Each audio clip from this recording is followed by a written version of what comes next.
오늘은 시편 105편의 말씀을 함께 나누고자 합니다. 이 시편 105편은 이스라엘 역사 가운데 하나님께서 하신 약속이 어떻게 이루어졌는지를 기록하고 있고요. 또 이 기록한 목적은요, 하나님을 찬송하는 삶을 살기 위해서 이 시편 105편의 내용이 기록이 되어 있습니다. 즉 시인은요, 이스라엘의 역사를 통해서 하나님께서 이 약속을 신실하게 지키셨다라는 것을 찬송하고 있습니다. 그런데 이스라엘의 역사들을 가만히 살펴보면은 이스라엘은 하나님께 구원을 받을 만한 그런 좋은 존재가 아니었어요. 선한 존재, 좋은 일들을 많이 한 것이 아니었다라는 거죠. 하나님께서 전적으로 선택하시고 그들을 부르시고 당신의 백성으로 삼으셨어요.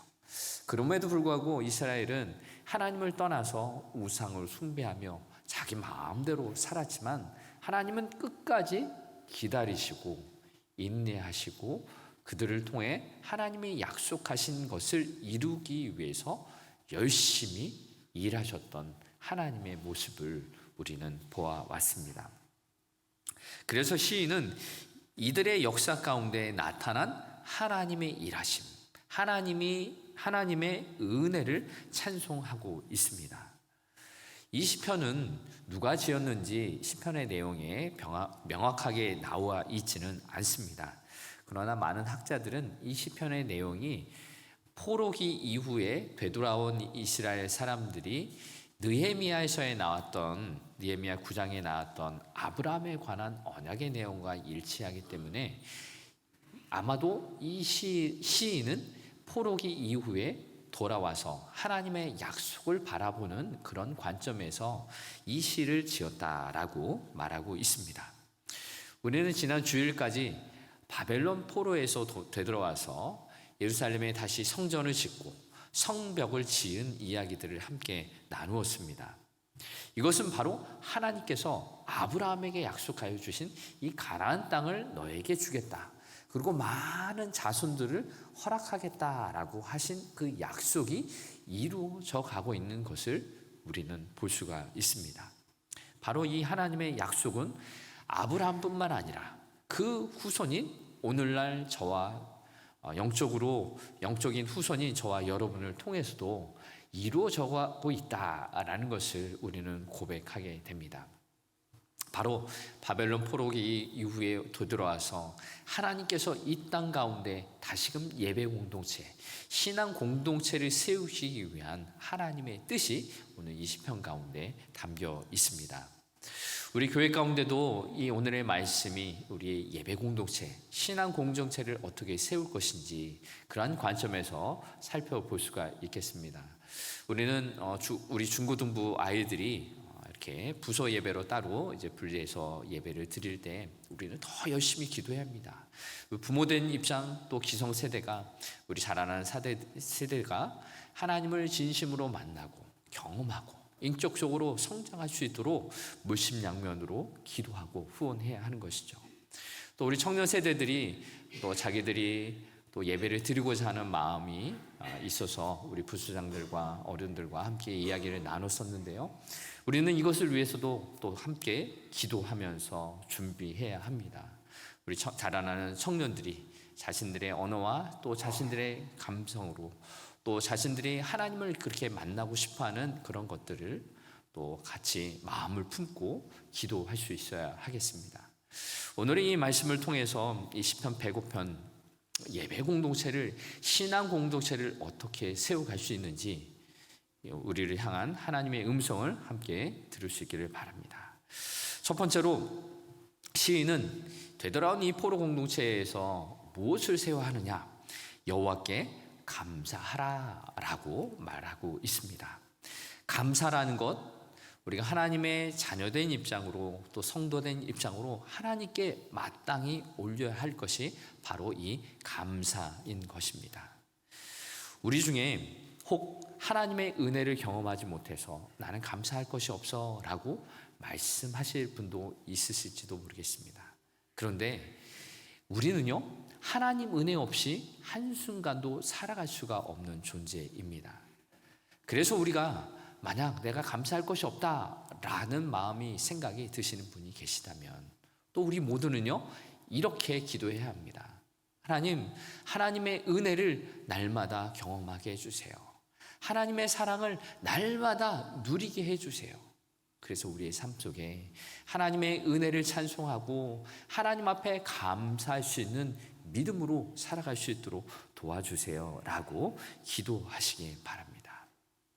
오늘 본문을 읽은 첫 번째 이 대상은 바벨론 포로에서 예루살렘에 돌아온 사람들입니다. 이들의 삶의 모습을 보면요 사실 감사할 것이 많지 않았어요.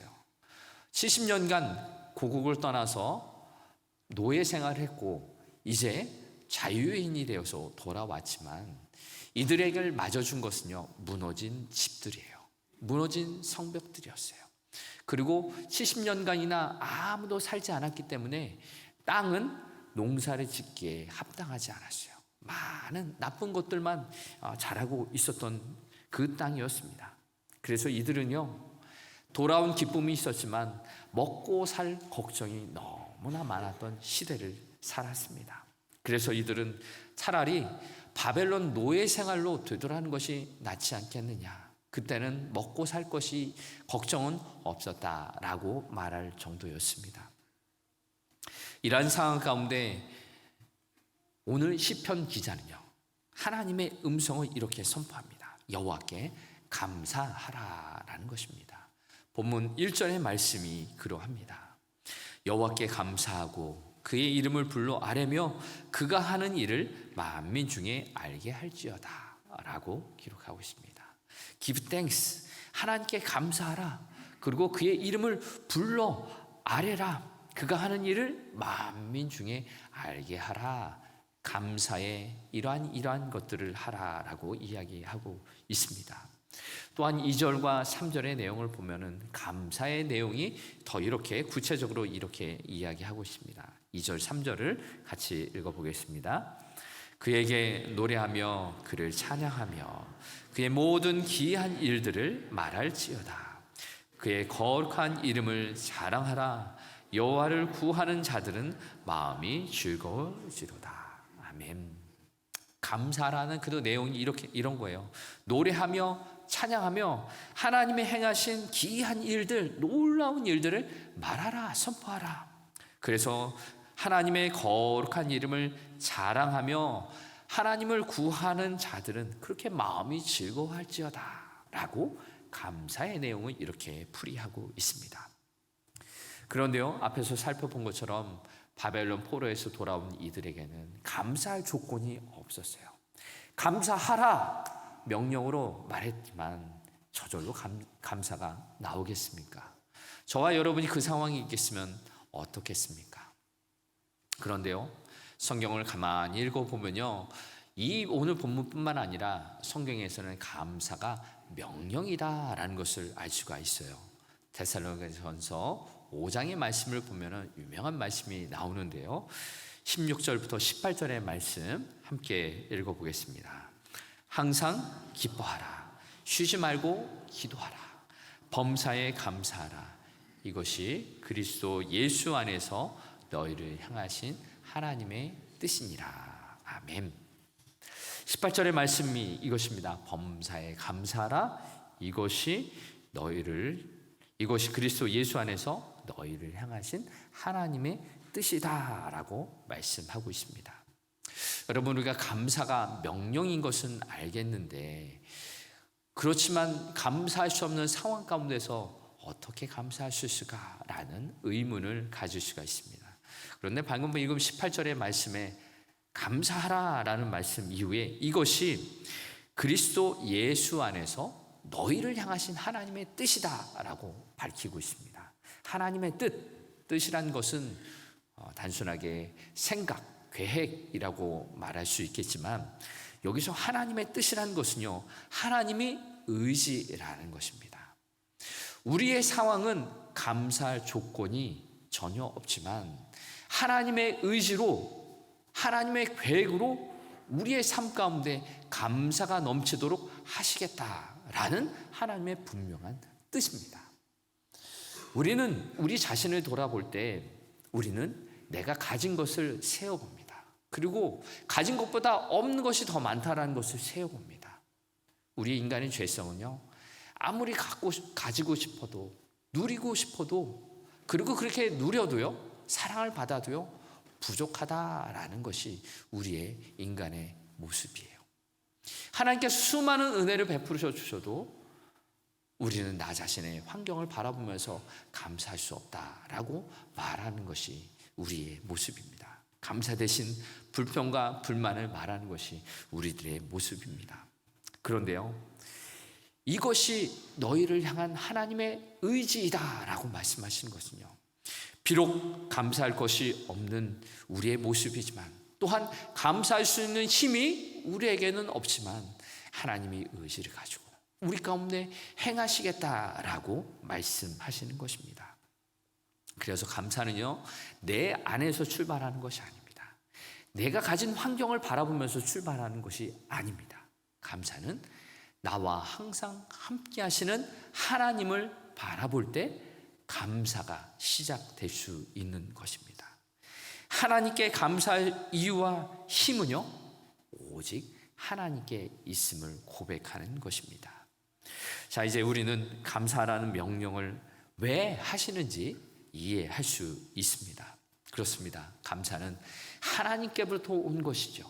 하나님을 향해서 우리의 모든 상황 속에 함께 하시는 하나님을 향해서 우리는 감사할 수 있는 것입니다.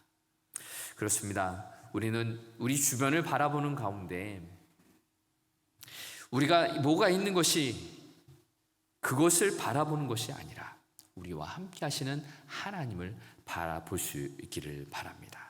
그런 삶 가운데 감사가 회복되어지고 하나님을 더욱더 바라보는 귀한 인생이 되길 바랍니다. 이렇게 시인은요, 우리가 감사할 수는 없는 환경이지만 하나님을 향하여서 하나님과 함께 살아가는 그 하나님이 누구신지를 바라보는 가운데 감사하라라고 이야기하고 있습니다. 그래서 두 번째 우리에게 주시는 메시지는요, 어떤 하나님이시냐? 약속을 기억하시고 이루시는 하나님을 바라보고 기억하라. 그런 가운데서 감사하라라고 말씀하고 있습니다. 오늘 본문이요, 하나님께서는 아브라함과 이삭과 야곱에게 약속을 하신 하나님이셨어요. 그 하나님은 천대에 걸치는 영원한 약속을 하신 하나님이세요.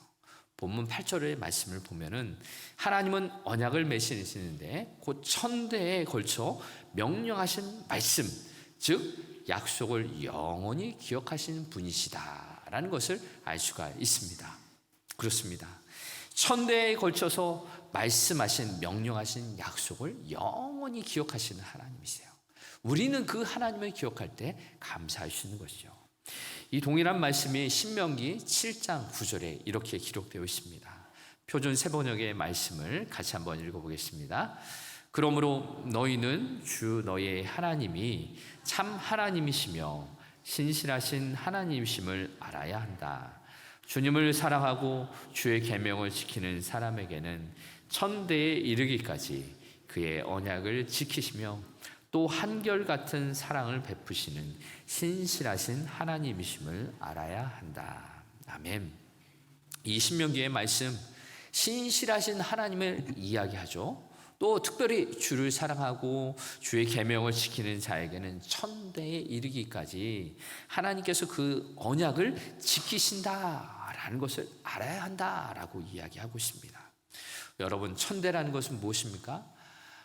Thousand generations, 영원한 시간을 이야기하고 있습니다.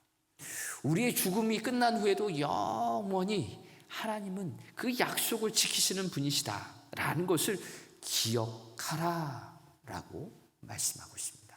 방금 읽은 말씀은 신명기인데요, 다시 신, 되풀이하다라는 그런 말씀이에요. 하나님의 말씀을 되풀이하는 것, 무엇입니까? 우리는 하나님의 말씀을 들어도 쉽게 잊어버립니다.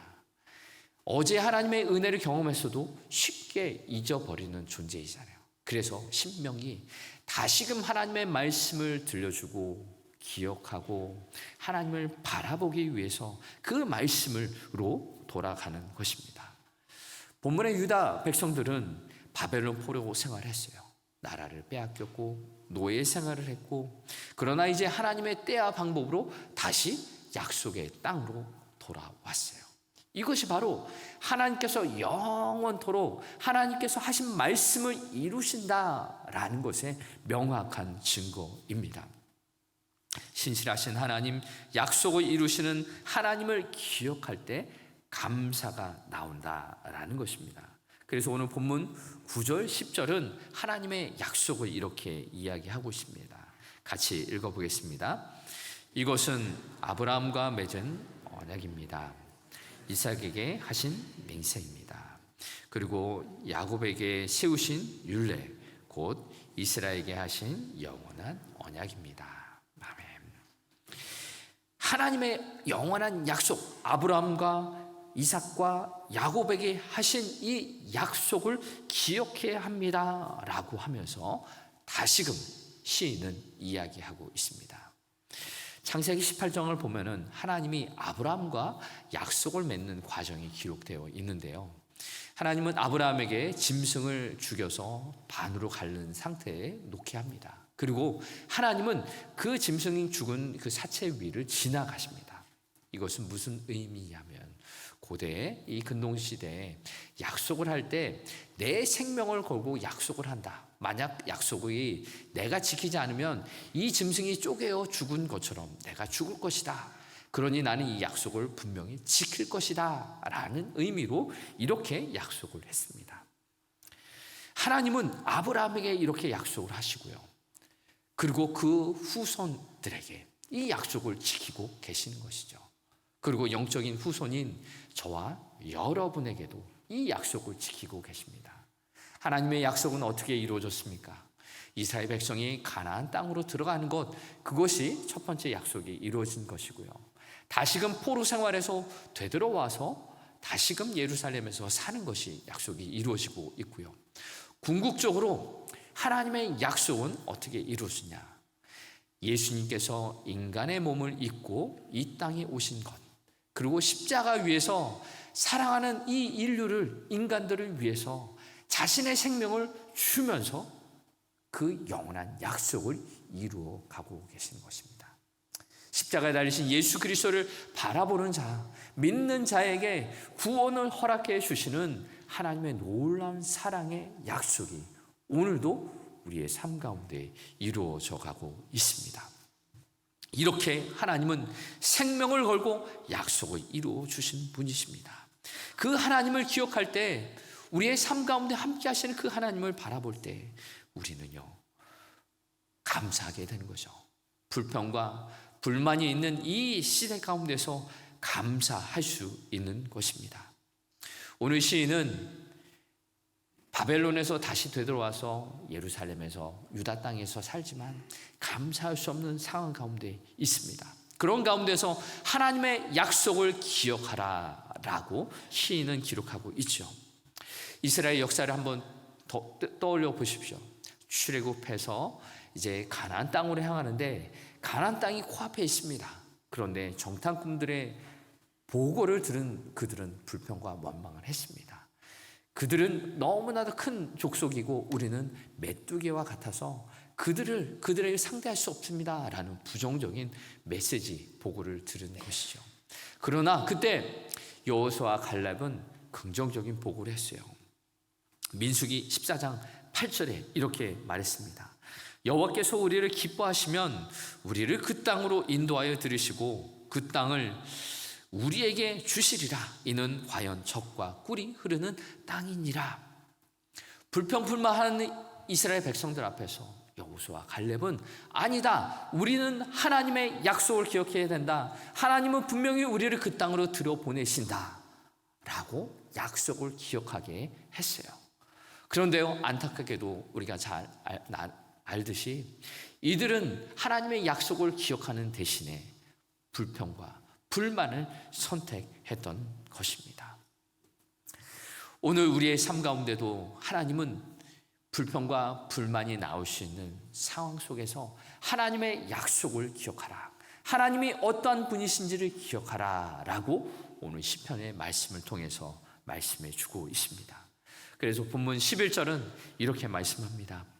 이르시기를 내가 가나안 땅을 내게 주어 너에게 할당된 소유가 되게 하리라 하셨도다. 아멘. 오늘 본문을 읽는 유다 백성들이나 오늘을 살아가고 있는 저와 여러분이나 하나님의 약속의 말씀을 기억해야 하는 것입니다. 하나님이 약속을 말씀하셨으면 이루시는 분이세요.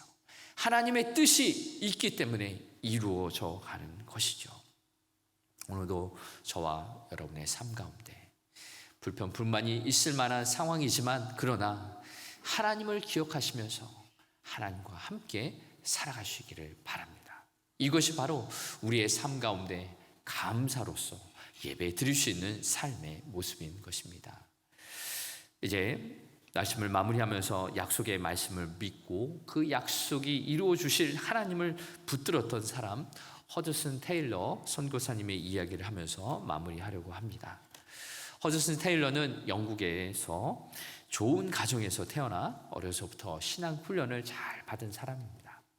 그는 대학교 때 의과대학을 다니면서 의사가 되고자 했습니다. 그런데 안타깝게도 결핵에 걸리고 말았습니다. 당시는 이 결핵은 낫기 힘든 불치병에 가까운 것이었습니다. 그러나 그는 하나님께 기도했어요.